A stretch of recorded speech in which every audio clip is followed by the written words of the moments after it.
We live our lives full-time on board Cordelia. We have to overcome every obstacle that gets in our way, no matter how challenging it is. In last week's episode, you saw the problems we had with our LEWMAR windlass, and just at a time when we could have done without it. This week, we show you exactly why and what happened, and how living in paradise can be very costly and difficult at times. What's happened has changed our sailing plans once again for this season. Welcome back to Sailing with the Cordelians, living aboard our 46-foot Venus Ketch. In previous episodes, we've sailed the Med, crossed the Atlantic and sailed parts of the Caribbean. Now we're heading west to give Cordelia a much-needed refit. We've moved and we've dropped anchor again in just outside Soper's Hole on the main island of Tortola. And just as we dropped anchor, the freezer decided to start warming up, which it does roughly every 2 weeks now, and it was due. Decided to have something to eat, don't really feel like anything to eat, a lot of tension. And then what to do first? So we need to make fresh water. I need to check what's going on with that windlass and find out whether it's something terminal or whether I can actually fix it, bodge it, do something with it, and regas the freezer. Can't afford to lose the food. Food's very expensive here, so we've got to use the food that we've got. So next thing is going to be make some fresh water, and then third job is work out what's going on with the windlass as to whether, I'm hoping it's a broken keyway or something like that. That's my hope, because I do have some key stock that I can make a key out of. Further to putting the chain up the mast to get us out the anchorage, I'm now trying to sort out what's going on, because the motor was spinning but it wasn't turning the gypsy or the drum on the top. Something's seriously going on here, because a lump has broken off. How that's happened I don't know, and I've been struggling to get these free to drop the whole thing down, because that's the gearbox, and then that's the motor. It's quite a small little space on a lovely hot day. I shouldn't complain, because I actually fitted this windlass when we were back in the UK, what are we now, 13 years ago, and it hasn't missed a beat really in 13 years, apart from a couple of deck switches have failed due to water ingress. But the actual main windlass, which is a LEWMAR V5 2000 watt, so it's a chunky thing. Anyway, we'll get over it. We always do. Just bring out another 1,000 or 2 or 3 and it'll be fine. So after a complete bloody disaster with the windlass, hopefully you can hear this, there is quite a bit of wind out here at the moment. We've ended up in Soper's Bay, and there's a few reasons for this. One, we were sailing against the wind, which was not good at all. It was very strong as well. It was kind of 25, 26 knots, and yeah, it wasn't good to be sailing against that. And after the incident with the windlass and Steve having to hoist the chain, we decided that we'd come in here. If we do have to go back to St Martin, then we can check out here. So this is Soper's Bay. You can get the ferry from here to the USVI, so that's what we would have done to go and get our esters had we been going to USVI in Puerto Rico, but I don't think we'll be doing that now. There you go, plans change, don't they? And they seem to be forever changing for us at the moment. So this is the bit on the outside that's going to stay there, but I've got to take the gearbox off the bottom of this shaft, so that won't come out because it's attached underneath. Even when I've got the gearbox off, there's like a circlip that holds that bit on. So I need to find out whether that's bent or whether there's any damage on. I imagine it's going to have something like that on the other end of it, and they might be damaged, these splines, but on the other end. But until I can get that gearbox off, I'm like blind. So it's day 3 of trying to get the... Day 4. Well, it's day 4. I lose track of time. It's day 4 of trying to get the gearbox actually detached from the underside of that. And it's like a combination of stainless steel and aluminium or alloy, and they've grown together. In a minute, when I climb inside the hole, I'm going to talk to you through that hole there. I'm going to be in the locker. I'll talk to you through that hole. I need you to be up here and just wiggle that like that, little bits, just so I can try and look up through the bottom of the gearbox to see whether it's the keyway or I don't know. Just try and give me some insight as to what's going on. All right, hold on.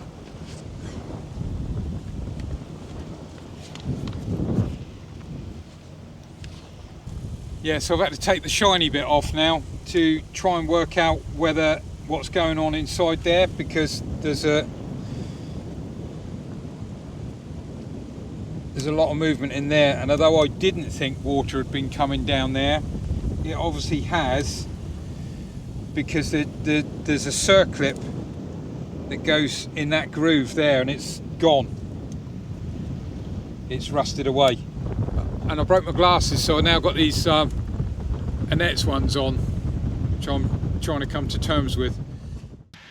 I'm hoping it's just the key. There's a keyway there, and I'm presuming there's a keyway between this. There's like a worm drive. There's like a gear in here that's joined onto this gear, and then the motor turns the worm drive, which turns the gear, which turns that, which turns the capstan. In an ideal world, the key's broken, sheared, because it's a sacrificial thing, and I can make another one. Why, have you got some keyway then? I've got some key stock, yeah, from when I did the propeller, the main propeller. Okay. How we get over the damage on this bit, I'll just have to kind of, I can move it. See, it's bolted on 4 holes, so I can change it. Oh, I see. You can kind of turn it round, yeah, so a quarter or something. I should be able to get it on 1, 2, 3 holes. Yeah. 3 good ones, as opposed to 2 good ones and 2 cack ones. Okay. That's my cunning plan, anyway. You always have a cunning plan. Oh, it pisses me off, this.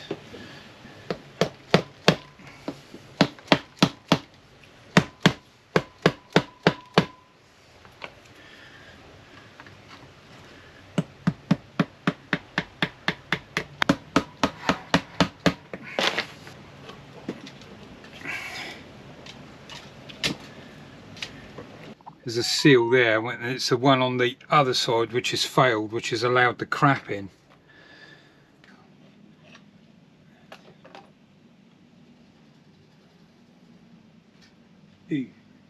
Well, I don't know what to say at the moment. What's the matter? Well, there's no teeth left. Pardon? It's meant to have oil in it. This is like not oil. I don't really know what's going on at the moment, apart from the fact that I don't think it's the keyway. I think the gears have ground away. It's not the key, the gears are gone. What's all that crap in there? Well, it's meant to be oil, but it's not oil, it's metal. It's metal So pieces. there is no gears, they've gone? Oh my God. So the keyway is irrelevant then? yeah, that's the least of our problems. Sorry, I don't know what I'm looking at. So are you saying there are no gears? No, that is the gear body, but the actual teeth of the gears have stripped off. Okay, they're completely... So that gear is like convex. Yeah. Okay, and it goes into this one, which is So it kind of, it's a worm, what they call a worm drive, but basically the teeth have worn away so much on this because of the crap coming in past the seal. So almost like the salt water is eating away at it? Or the salt water has got into it, and it's and I think, I don't know, mud or whatever, because you're not always picking your chain up that hasn't got mud on it. So we've even though we've washed the chain as we brought it in, you don't get everything off. So there's mud and silt and whatever over the years has got into that and basically acted like a grinding paste, ground the gears away. So replacing a keyway isn't any good. I can't fix that. Oh. I can't even bodge it. Because sometimes you have to bodge things to get over things because you're in the middle of nowhere. It's when bodging is acceptable. But I can't even think of a bodge that would get us over this. So where are we with this windlass disaster? I can't fix it. The gears are gone. They're just gone. There's nothing to repair. I thought I can repair most things, but there's nothing there to repair. So been trying to find the parts. We've emailed LEWMAR in the UK. They've not been very forthcoming. We're running out of time. We feel very vulnerable. I've managed to find one in the UK, apart from a company called Cactus Navigation, an actual motor gearbox assembly. So we've ordered it. And to get it duty free, we've ordered it into St Martin. All that's left now before we can get going to go and pick the part up is to manually get the 40 meters of chain and the 40 kilo rockner off the seabed back onto the boat so we can get going. So we've checked out, passport's all stamped, got our checking out papers, been to immigration and done that this afternoon. Steve's just sorted out some fuel, put some extra fuel in the tank, because we know it's going to be, well, we think it's going to be a pretty horrendous passage back to St Martin. But apart from stowing the dinghy, we're almost ready to go, and we will be leaving at 9 o'clock tomorrow morning.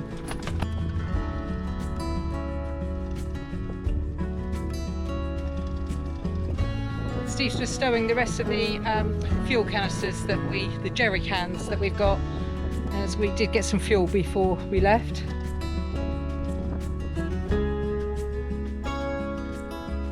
Fuel pants on with seahorses. Lovely evening. Don't know where those waves have just come from. These covers I made with the help of a lady called Caroline Trott back in Ragusa in Italy, and her design. Yeah, her design, and I made them, I don't know, 4 years ago. They've been absolutely brilliant and certainly helped. Thanks, Caroline. Yeah, certainly helped with stopping the UV from getting to the jerry cans as much. We've been here 2 weeks in this same spot for 2 weeks. So it took us kind of just over a week to get the gearbox out and get sorted. Just see what the next couple of days brings us. We're not really looking forward to it, I've got to be honest. Good morning. Well, we're leaving today, leaving BVI's today to head back to St Martin. And I don't know, I feel a bit nervous. I never normally feel like this. Never. I didn't feel like this when we crossed the Atlantic, apart from an excited nervousness. But yeah, I just feel a bit apprehensive about this one. So Steve's just bringing in the outboard, stowing the outboard, and I'm just stowing a few things inside because we have to. It makes sense, otherwise we'll be all over the place. We're just about to leave. We're a couple of hours late, but not because we were late, we were ready, but then we had a really bad squall come through, so yeah, it would have been dangerous to try and go at that point. So yeah, we're just about to go. Steve's just about to lift the anchor. So this is where he's going to winch it up. We've got 40 meters of chain out. Sorry. We've got 40 meters of chain out. So yeah, he's going to use the primary winch and just winch it up, go up there, make sure it's okay, put the chain down the hole, winch, chain down the hole. Anyway, that's how it's going to go. Slowly, slowly, catchy monkey.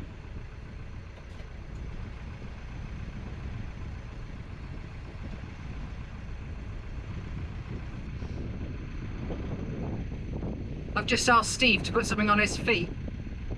On the reel that I put up to show you, we had, which was when we first had this problem, there were quite a few people commenting that he didn't have shoes on, which, so we live without shoes on, so it's just part of our life. But on this occasion, because he's winching the chain up, I've asked him to put shoes on just in case, because we would be in a right shit mess if anything happened to him. So fingers crossed for us, please.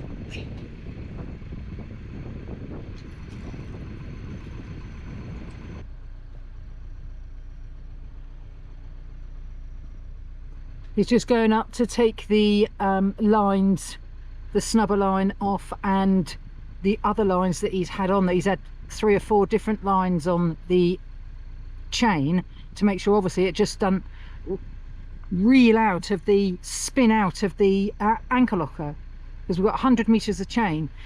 We're actually got 40 meters in the water. What we don't want is the other 60 meters going in the water.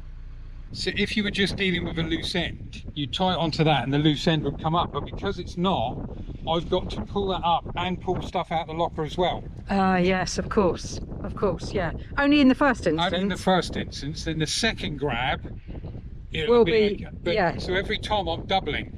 Yes, okay. So at the moment, so have you got a line to do the second grab with? You're not going to use the same line, are you? I've got a second line. I might not need to put the second line on. Okay. Okay, so I understand. Yeah. Yeah.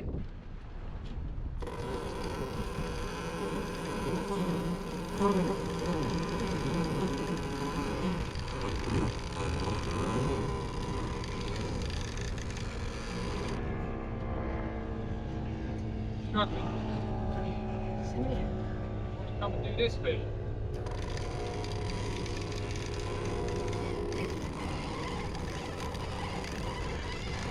That's 2 meters. 2 meters!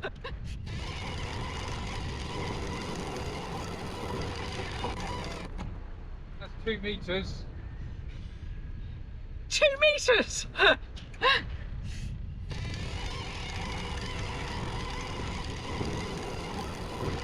That's 5 meters! 5 meters. Oh my god! That's it now. Tammy, that's 5 meters! That's 5 meters.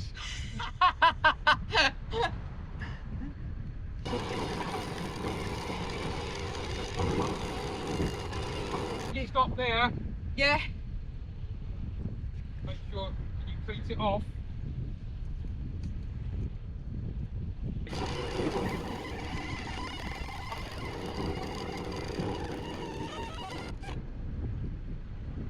Do you know what Sally said? What? Why aren't we using the electric one? Yeah.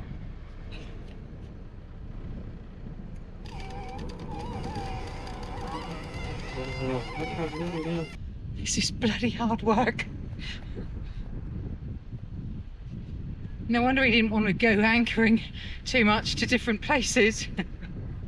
What you're going to do is make sure that I don't jam against that thing. So I'm going That hook, yeah.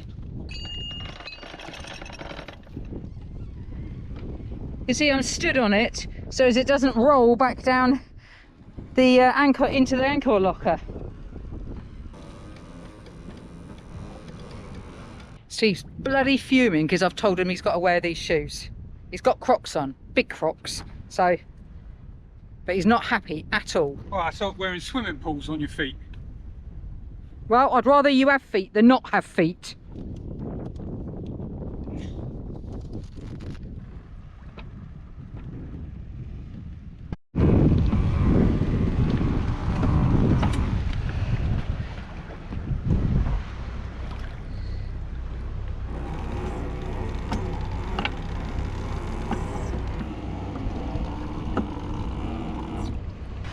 The piece of wood here is to stop any damage on the cheeks of the bow roller.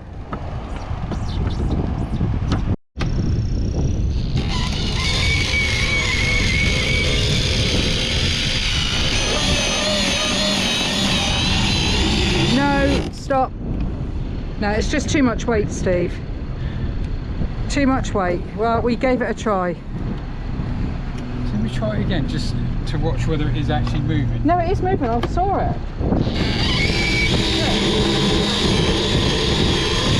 Oh, we can't say we didn't try, so it's going to just be done by hand.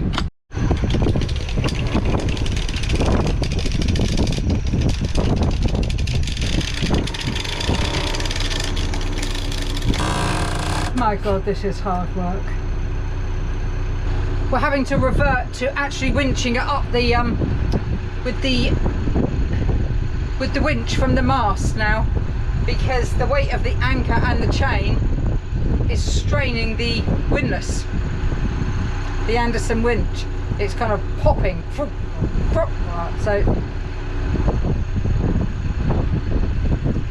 Steve's just tying off to winch it up, which is what we did before, or what he did before, and everybody thought we were idiots, but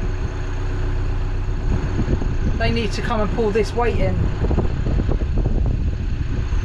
It's a lot easier to winch with the chain going up than the chain pulling around the roller and then down the length of the boat.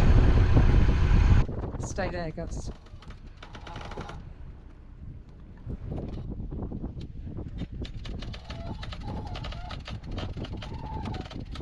I've got to get back to the helm. We've got a boat heading towards us.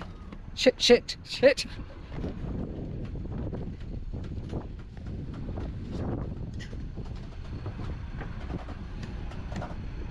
He obviously can't see what we're doing. We got no control at the moment.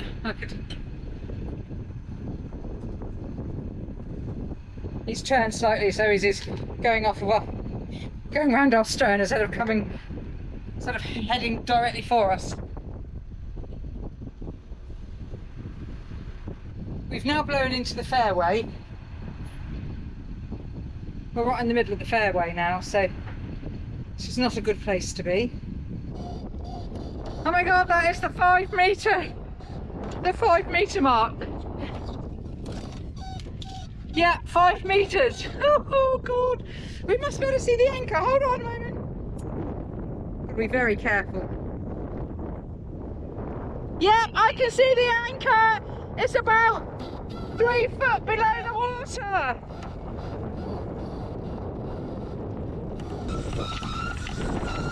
Yeah.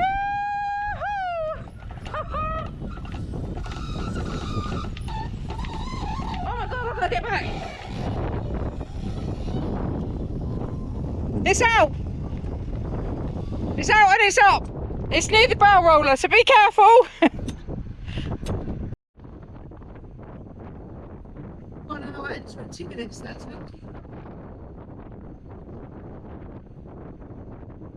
don't want to do it again. I don't want him doing it again.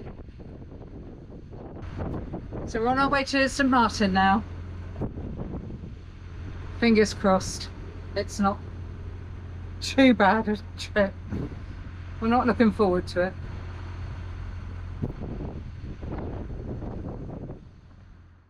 So out there is a cargo ship and it's heading right for us again. Set the sails, catch the breeze on the waters where the heart feels free. Cordelia calls, whispering low into the unknown. We're ready to go. With the sun rising bright, we leave the shore, chasing horizons ever. Billy Big Toe. Billy Rotten Toe. You don't want a banana sandwich then? As opposed to what? I don't know. What do you want? Savoury. Ah, okay. Banana sandwich. Do you want the sandwich you had yesterday? No. Oh. You don't even know, you can't even remember what you had yesterday. I had pilchards on very hard bread. No, it's that not hard hurt my bread, it's mouth. crisp bread. It hurt my mouth. I've got a little bit of a delicate palate at the moment. Well, you don't want anything hot then, do you? So you don't want soup.